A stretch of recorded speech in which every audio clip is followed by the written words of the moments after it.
क्या आप दिल्ली में जाकर के यूपीएससी सिविल सेवा परीक्षा की तैयारी करना चाहते हैं और वो भी निःशुल्क?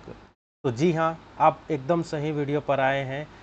नमस्कार दोस्तों, मैं हूं आपका दोस्त साकेत जलतारे और आपको बताते हुए बहुत ही खुशी हो रहा है कि छत्तीसगढ़ आदिम जाति तथा अनुसूचित जाति विभाग छत्तीसगढ़ सरकार के द्वारा ऑनलाइन आवेदन पत्र प्रारंभ कर दिया गया है ऐसे छात्रों के लिए जो दिल्ली में रह करके यूपीएससी की सिविल सेवा परीक्षा की निःशुल्क तैयारी करना चाह रहे हैं। तो चलिए इस वीडियो में आगे बढ़ते हैं और सभी दिशा निर्देशों को जानने का प्रयास करेंगे कि छत्तीसगढ़ सरकार के द्वारा कौन कौन से मापदंड तथा निर्देश दिए गए हैं इस ऑनलाइन फॉर्म को भरने के लिए और क्या क्या योग्यता होनी चाहिए। तो चलिए सबसे पहले जानते हैं।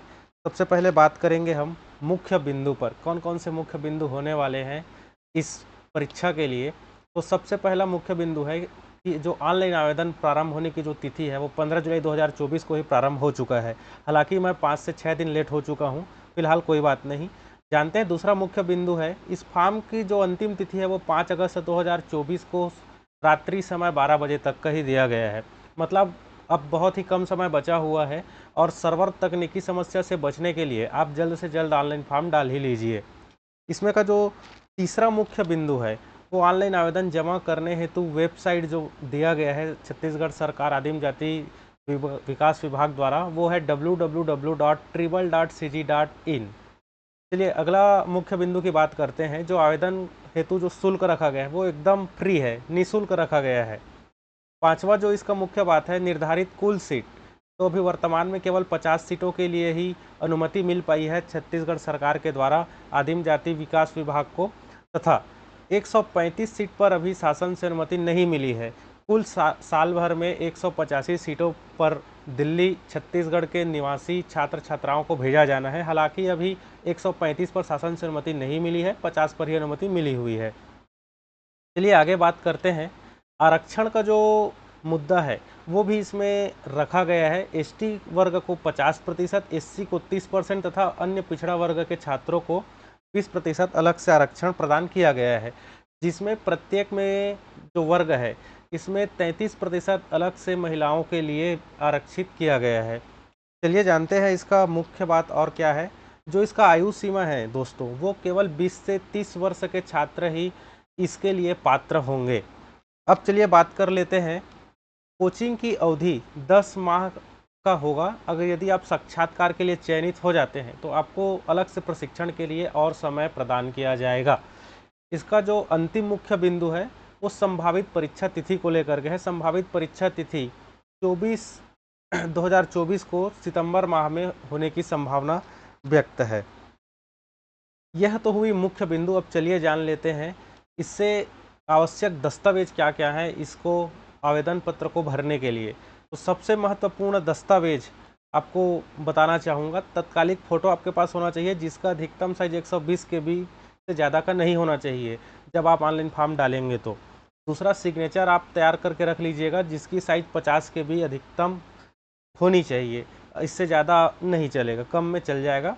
तीसरा जो मुख्य है वह है 10वीं कक्षा की अंक सूची PDF फाइल में होनी चाहिए जिसकी साइज 120 KB अधिकतम चलेगी, इससे ज़्यादा नहीं चल सकता।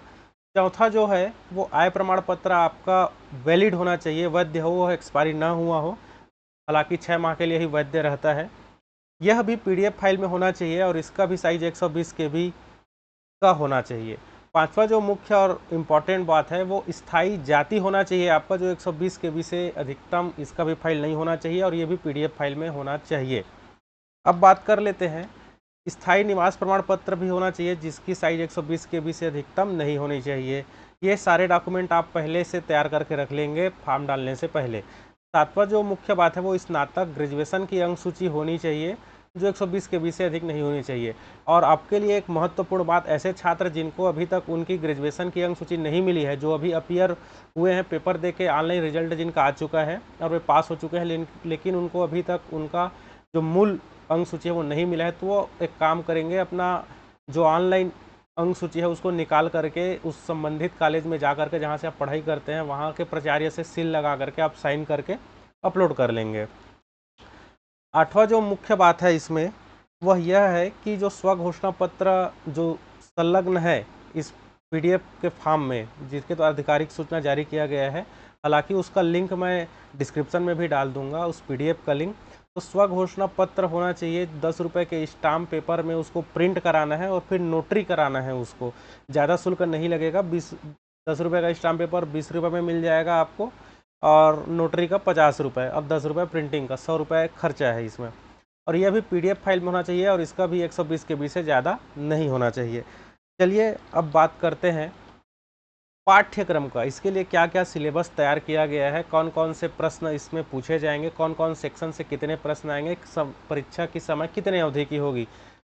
तो फिलहाल अभी तो जारी नहीं किया गया है, लेकिन मैं 100% श्योर हूँ कि यह प्रवेश परीक्षा UPSC के पाठ्यक्रम के तर्ज पर ही आयोजित होगी। UPSC के लिए जो पेपर होता है और उसके लिए जो सिलेबस तय किया जाता है लोक सेवा आयोग द्वारा, वही सिलेबस भी आपको देखने को इसमें मिलने की पूरी तरीके से संभावना है।